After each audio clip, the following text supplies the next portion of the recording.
What sports did you play growing up? Tennis Okay. and basketball. Okay. Yeah. Were these for your school? Were these just in like a league? Little league and out of school. Yeah, tennis was also out of school, but tennis was non-competitive. It was just me going to a park every Wednesday and practicing with someone we paid to teach me. Okay. And Okay. my friend, yeah. Yeah, cool. I did tennis outside of school. I never made my high school's team.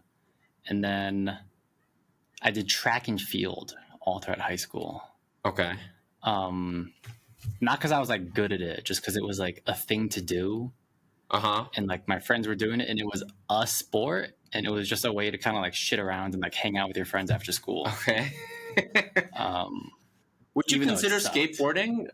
Oh yeah, I did skateboard a lot. Yeah, skateboard and longboard, but I was like smoking pot in the parking lot and like trying to master the kickflip. You know, I don't. It doesn't feel very like. Is it not a sport where people are trying to kick you out of places? Yeah. I don't know. It feels weird to be like, yeah, I was a high school athlete.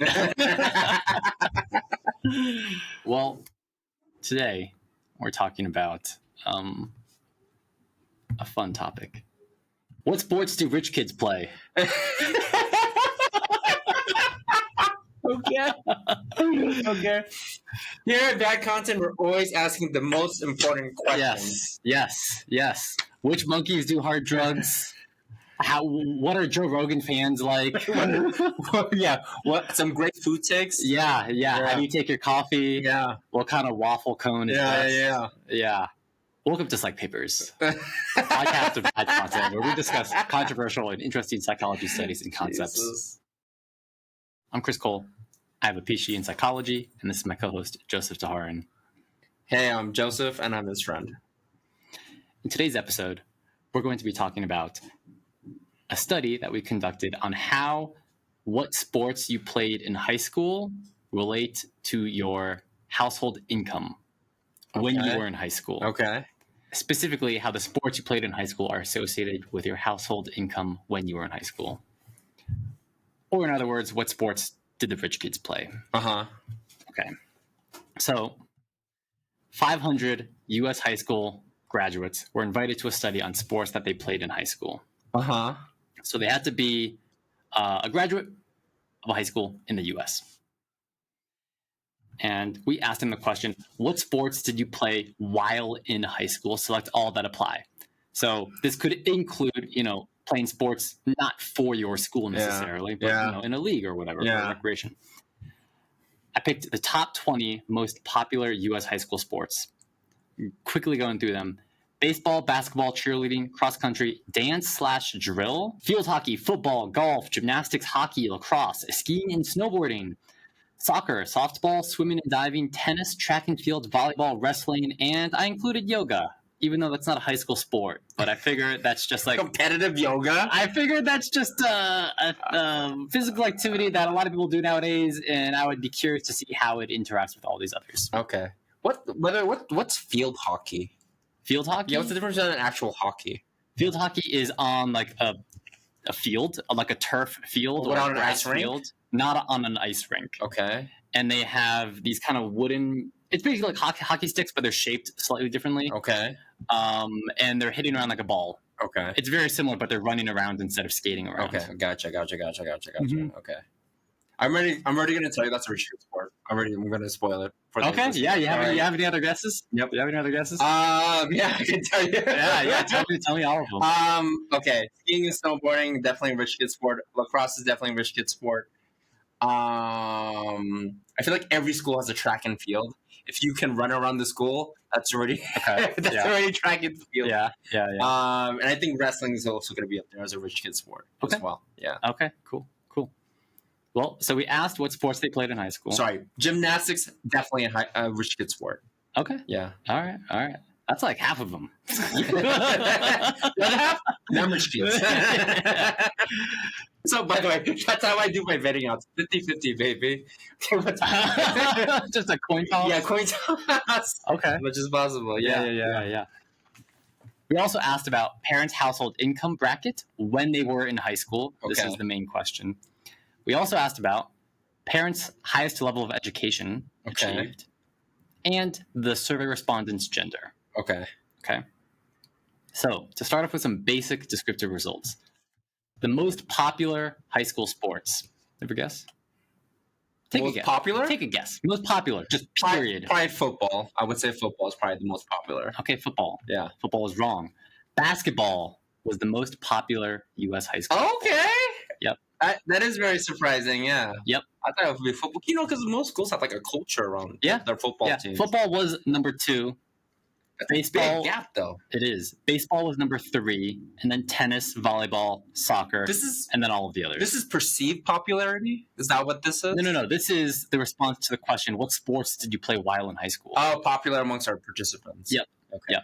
Okay. Yep. And the least popular sports...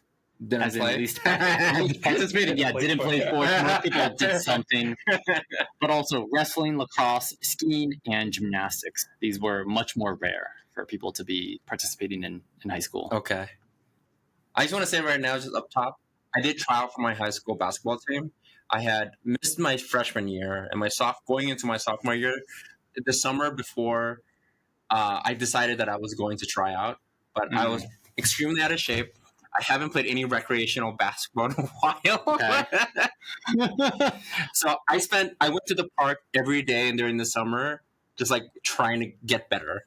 Okay. And then by the time I got to practice, to the tryout, when school started, I fucking got nervous because I was like, because you're being evaluated. Yeah. So like I did not play well at all. Yeah. And I got cut. So. Oh, well, you didn't get cut. You just never made it. I never made it, yeah. Yeah. Okay. In my mind, I got cut. Like Jordan? Yeah. In my mind, I was like, okay, Jordan got cut. Man. So maybe like next year if I try. I got benched for every game. They benched me in the bleachers, dude. Now, so that's the most popular high school sports. Which sport is the most accessible? And when I say accessible, I mean the least income restrictive or your participation in the sport is the least dependent on your household income. Yeah.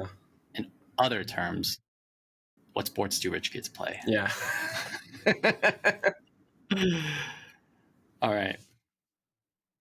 The number one sport that had the highest correlation with household income and participation in. Hockey had the highest correlation between household income and sports. Okay. So what this is showing is it's showing which sports are the most and least restricted by income. Okay. In other words, the sports on top are going to be the most restricted by income. That income becomes more important in determining whether or not you participate in this sport.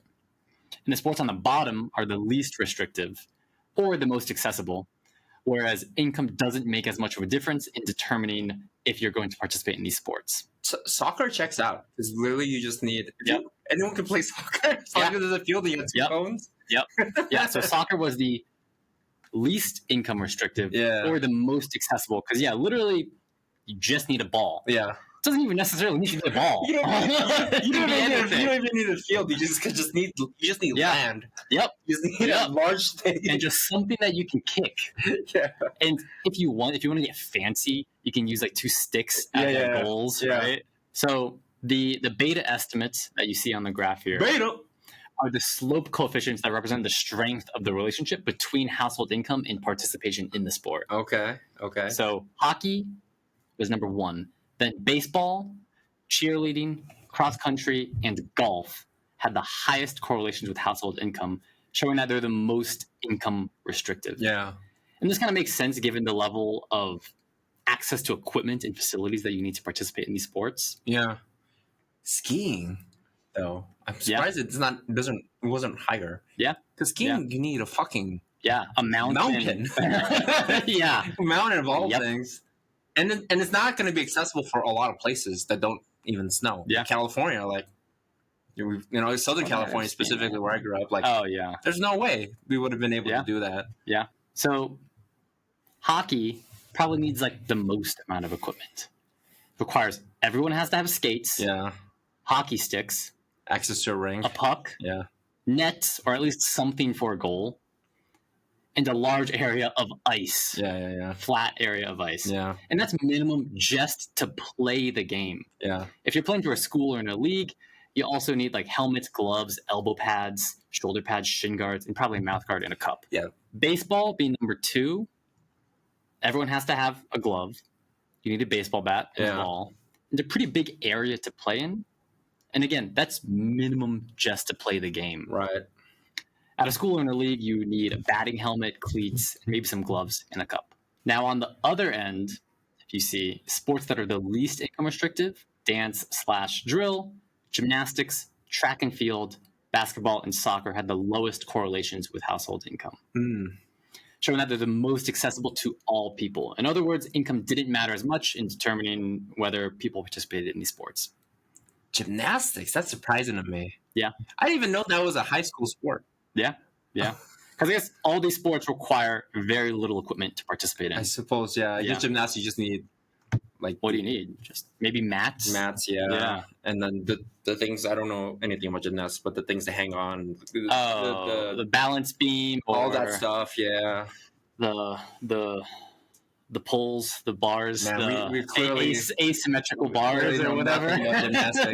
The bar that's like short, and then the tall bar. Yeah. And the rings. We're so out of our depth right now. I know gymnastics. Across all of the sports that we surveyed, there was a positive correlation with household income and participation in sports, period. So in general, the wealthier your family was, the more likely you were to play any sports. Supporting this, there was only one category that we surveyed that had a negative correlation with household income. Okay. And that was didn't play sports. The sports? The sport of not doing shit? The sport of not playing sports. What sport did you play at high school? I was varsity in that. State champ. So this is just supporting, the less money you make, the more likely you are to not play sports, which is unfortunate. Yeah. Which sports do more educated parents have their kids play? I'm going to say, I'm going to vote again. Football. Okay. Football, yeah. Okay. No, educated? Fuck. Yeah. I was thinking not educated. All right, Joseph. Baseball. America's pastime, baby. The highest correlation between the parents' highest achieved education and which sports they played. Basketball. Whoa. Yeah. Basketball had the highest correlation, the highest slope coefficient between participation in the sport and the parents' education. I wonder if basketball in general is just a more popular sport right now. It might be. Yeah. It's like, compared to other sports like football, it's like lower risk of injury. Yeah. Still very like athletic, and it gets you moving. It's like a mix of like kind of cardio and strength. It's incredibly televised. There's like a male and a female like division for it. Yeah. There's like a minor league division for it that also gets televised. Mm-hmm. It's appreciated by like both like upper and lower class, like everyone loves it. Yeah. So the top 5 sports that had the highest correlation with participation in parents' education: basketball first, and then cross country, baseball, field hockey, and soccer. Field hockey. Yeah. Man, I've never heard that in my life. Yeah. So tell me you're not from Southern California, but I was saying you're from Southern California. I know it's a big East Coast thing. I don't know about other parts. Yeah, I don't know. I was thinking about the surprising one was cross country, because I was like, what do you mean? I was like, you just run anywhere. You just need to run. Yeah. But then I was like, oh, cross country is like, it's usually done in like fields or like wooded trails or something like a big park. If you're living in like an inner city, you're not like running around like Brooklyn, Yeah. The ones with the lowest correlation, meaning that the parents' education had very little influence on their participation: golf, yoga, skiing, softball, and volleyball. That's surprising. And again, the one negative correlation that we surveyed was didn't play sports. So the more educated the parents are, the more likely they are to play sports. And the less educated they are, the less likely they're not to play sports. So the less educated and the lower household income, more likely to not play sports. So again, kind of unfortunate, Which sports do boys and girls prefer? Boys, football, girls, soccer. Okay. Interesting. If it's gonna be basketball for each, I'm gonna fucking lose my mind. Baseball. Okay. So what we're looking at here is the percent differences for males and female sports participation. I forgot about cheerleading. That's like such a gimme. Yeah. So the more positive the values here is that the more male dominated these sports are.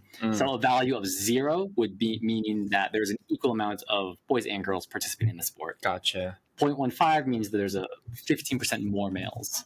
So baseball, football, and basketball were the 3 most male dominated sports.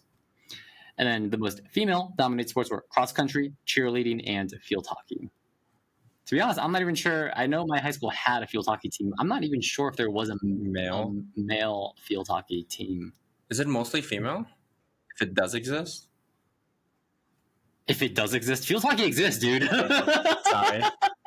I'm still learning, I'm growing. I just found out this is a thing, this podcast. What is this, ice hockey on the field? How many fucking years have I lived on this earth and I've never heard about field hockey? Yeah. Jesus. Yeah. So what did we learn today? We learned that the wealthier your family was and the more educated your parents were, the more likely you were to play high school sports, period. And sports most dependent on having a higher household income: hockey, baseball, cheerleading, cross country, and golf. The sports least dependent on household income: soccer, basketball, track and field, gymnastics, and dance/drill. Basically, if the sport costs less, it requires specific space. It makes sense. Yeah. And think about it. I was like, basketball, you only need a basketball. Yeah. And maybe a net. I feel like there's a narrative people want to build up of not being a rich boy, girl, not being growing up. You know what I'm talking about? There's a perception of wanting to make yourself seem not as, because you want to seem more relatable and an everyday person. Yeah. It's like that clip. Have you seen the David Beckham clip from the show?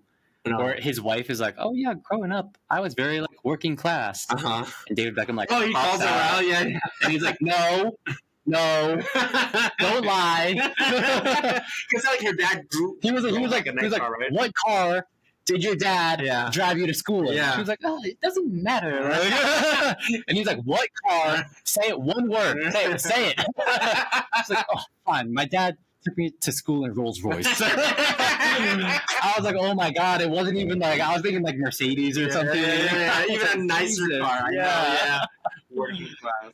Yeah, possibly. I gave these income brackets for people to estimate them. Yeah. And obviously, it's hard to know for sure what your parents' income bracket was when you were. Or you're also guessing, because you're. So you're making an estimate based on kind of what you know, where you lived. I feel like kids are naturally kind of curious about it, so they kind of have an idea. Yeah. So if that was the case, then that might knock them down one bracket. Okay. But I don't expect somebody who comes from a family making 6 figures to suddenly say, "Oh yeah, we were making less than 25." Yeah, go the way around. Yeah. It might be a modest bias. Yeah. Mm-hmm. Okay. Yeah. Okay. Here are the survey questions in case anybody's interested. If you're still listening, thank you so much. Thank you. We really appreciate you guys. See ya.